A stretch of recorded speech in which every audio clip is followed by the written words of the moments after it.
स्फुरत्परानन्दरसात्मकेन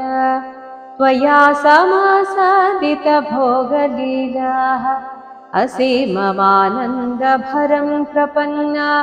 महान्तमापुर्मदमम्बुजाक्ष्य निलीयते सौ मयि मय्यपायं रमापतिर्विश्वमनोभिराम इति स्म सर्वा कलिताभिमाना निरीक्ष्य गोविन्दा तिरोहितो भूत्। राधाभिधां तावदजातगर्वा अतिप्रियां गोपवधूमुरारे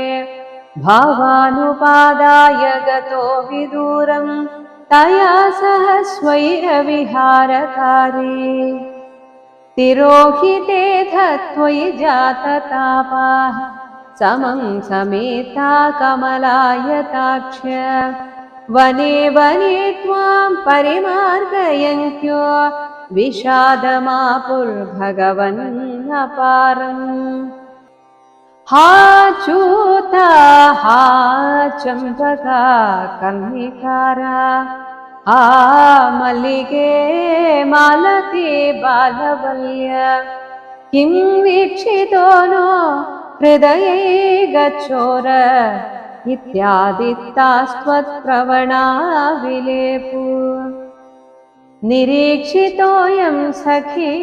पङ्कजाक्ष पुरो ममेत्याकुलमालपङ्क्ति त्वां भावना चक्षुषि वीक्ष्य काचित् तापं सखीनां द्विगुणीचकार त्वदात्मिकास्था यमुनातडान्ते तवानुचक्रुः किल चेष्टितानि विचित्य भूयोऽपि तथैव मानात् त्वया विमुक्तां ददृशुश्च राधा ततः समन्ता विपिने समन्तात् तमोवतारावधिमार्गयन्त्य पुनर्विविश्राय यमुनातडान्ते भृशं विलेपुश्च जगुर्गुणांस्ते तथा व्यथा सङ्कुलमानसानां व्रजाङ्गनानां करुणैकसिन्धो जगत्त्रयी मोहनमोहनात्मा त्वं पादुरासीरयि मन्दहासी सन्निग्धसन्दर्शनमात्मकान्तं त्वां वीक्ष्य तन्व्य सहसा तदानीं किं किं न चक्रो प्रमदादिभारात् सत्वं गदात् पालय मारुतेश सर्वत्र गोविन्दनाम सङ्कीर्तनं गोविन्दा